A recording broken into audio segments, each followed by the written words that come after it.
nos quedó pendiente hablar un poco y de alguna manera relatar o hacer algo así como una especie de recordatorio de ese 8 de marzo declarado como el Día Internacional de la Mujer. Ya había preparado un tema que es el que voy a contarles ahora y que por más que haya transcurrido una semana no deja de tener absolutamente plena vigencia, ¿no? Se trata de la mujer en la antigüedad, griega y romana, para ver desde siempre cómo anduvimos las mujeres por este mundo, en realidad. Vamos a empezar por Grecia, ¿no? Allá en aquella antigua Grecia, en la Grecia clásica, las mujeres eran seres irracionales, que estaban atraídos por toda clase de vicios, Oscar, con lo cual había que cuidarse, como siempre, muchísimo de nosotras. La iglesia, de muchos años después, la iglesia cristiana... Claro, las niñas corrían un riesgo aún mayor, las nenas, o sea, las mujeres niñas, corrían un riesgo mucho mayor de ser abandonadas por sus padres al nacer que lo que podía pasarle a los hijos varones. El lenguaje popular sigue con este tema porque no es lo mismo dar a luz a una chancleta que dar a luz a un varoncito, ¿no? Sí. Los ciudadanos griegos, Oscar, tenían derechos políticos, pero las ciudadanas griegas, que ni siquiera eran ciudadanas, por ende, las mujeres griegas no tenían derechos políticos. Para nada. Y estamos hablando de la Grecia clásica, el origen mismo de la occidentalidad, ¿no? A lo cual pertenecemos todos nosotros, porque el Oriente queda muy lejos para nosotros en todos los sentidos. Siempre se habla en democracia o de la democracia con este tipo de gente, con este tipo de historia. Así es. Los ciudadanos varones tenían derechos políticos, las mujeres no tenían. No podían formar parte de las asambleas, las mujeres, ni tampoco, desde luego, válgame no sé quién, votar, porque eran los dioses, porque era irracional la mujer para estos griegos clásicos. No podían formar parte entonces de las asambleas, tampoco votar. Había quien las representaba. ¿Quiénes podían ser? Y un hombre, claro. El padre, el marido, el hijo varón. Y si no tenía ni padre, ni marido, ni hijo, se nombraba un tutor de oficio para que pudiera esta pobre mujer seguir en el mundo, digamos, ¿no? Es decir, que todas las mujeres de aquella antigua y clásica Grecia no tomaban decisiones por sí mismas. Las decisiones eran tomadas por el padre, el hermano, el hijo o aquel tutor oficial. Las adúlteras, caramba, siempre fue un temazo, ¿no? Las adúlteras eran repudiadas absolutamente y quedaban excluidas de las ceremonias religiosas, porque no podían entrar en los templos ni en los santuarios, y sus seductores tenían que pagar fuertes multas. Sus seductores. El divorcio, paradójicamente, se podía conseguir de una manera muy fácil, sin casi ninguna dificultad. Podía ser por mutuo acuerdo o a petición de uno de los dos, de los dos cónyuges, digamos. Y lo mejor es que no suponía ningún estigma social estar divorciado o divorciada. Eso está bueno. Simplemente el marido hacía volver a la mujer con sus padres, así como había salido, volvía a donde pertenecía, y una vez completado todo este proceso y todo este tramiterío burocrático del divorcio, la mujer tenía plena libertad para volver a casarse. La descendencia, si es que había habido hijos, quedaba bajo la potestad de ¿quién? Del papá, del padre, obviamente, cosa que ha estado ocurriendo hasta hace muy poquito. Y acá quiero hacer un pequeño asterisco, si estuviéramos escribiendo habría que hacer un pequeño asterisco, porque de verdad esto de la patria potestad no compartida por ambos progenitores, en nuestro país existió hasta 1985. Muy poco. Sí, 15 claro, años del claro. siglo pasado y 20 de esta, 35 Sí, años o 36 años que en nuestro país la patria potestad es compartida entre sí. el padre y la madre.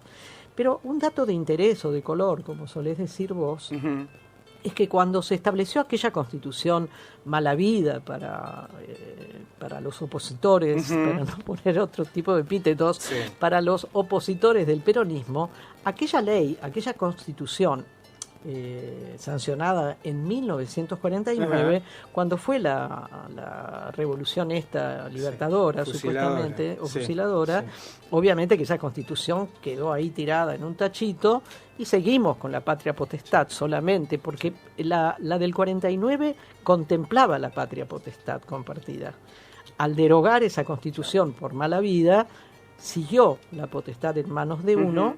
hasta 1985, que fue durante el gobierno de Alfonsín, que Sí. alguna vez hemos dicho que aquel gobierno tuvo muchas leyes de orden social y de organización social y familiar Ujú. muy Sí. interesantes. Sí, sí. Pasemos entonces a Roma. ¿Sí? La vida de la mujer romana no era fácil tampoco, Oscar. Pero tenía, y esto hay que reconocerlo, tenía bastante más libertad que la griega. Ah, mira. ¿Sí? Estaba un poco más tranquila ahí. Sí. Su existencia estaba predefinida por el rol que debía cumplir para satisfacer a la sociedad en su momento. Sufrió un lenguaje despectivo por demás y discriminatorio que pretendía su sumisión en el mundo romano. Ajá. Gozaban de un poco más de libertad, pero Ujú. igual fueron vapuleadas Sí. y demás. Sí. Los romanos justificaban el sometimiento de las mujeres Ujú. a los hombres, argumentando que la mujer sufría, A mirá ver. el argumento, A ver. es una perla esto. Sufría, empieza bien, digamos. La mujer sufría de fragilidad de ánimo. O sea, el ánimo era muy frágil en la Claro. mujer, andás a ver qué decía, Sí, qué sí. tiene que ver Sí. o cómo se definía en aquel ¿Cómo lo momento, tomaban el por lo que desánimo? necesitaba una muy fuerte tutela masculina, Claro. por esa fragilidad del Era ánimo. así como un chico. como un Exactamente, eran menores de edad, Ujú. Sí, eran sí, sí. consideradas Era como menores un de niño. edad. En los primeros tiempos de la República Romana, las novias pasaban del poder de los padres, obviamente, Claro. al poder subyugado, Ajá. subyugadas, mejor dicho, al Claro, poder del claro. marido o del cónyuge. Pero esta práctica de estar subyugada, Ujú. que obviamente es estar bajo el Bajo, yugo de, claro, ¿sí? claro. Bajo el yugo de, era una práctica que empezó a estar en desuso en el siglo I después de Cristo, Ajá. reemplazada por el matrimonio libre. Mira vos, Ah. se daban ciertas Qué raro eso, paradojas, ¿no? ¿no? Sí, De sí, la sí, misma sí, manera sí. que pasaba, digamos que no En lo Grecia. tenían demasiado resuelto el Ujú. lugar de la mujer. No, por suerte. Tampoco está resuelto hoy, No, Oscar, no. Pero vos sabés que mientras contabas esto de la patria potestad y que salía la mujer de la casa de los padres para ir a la casa del marido y vivía bajo el yugo del marido, no es muy diferente a lo que pasa todavía hoy en algunas partes de nuestro interior Sí, y sí. en algunos países mucho más. Sí, Ni hablar. totalmente.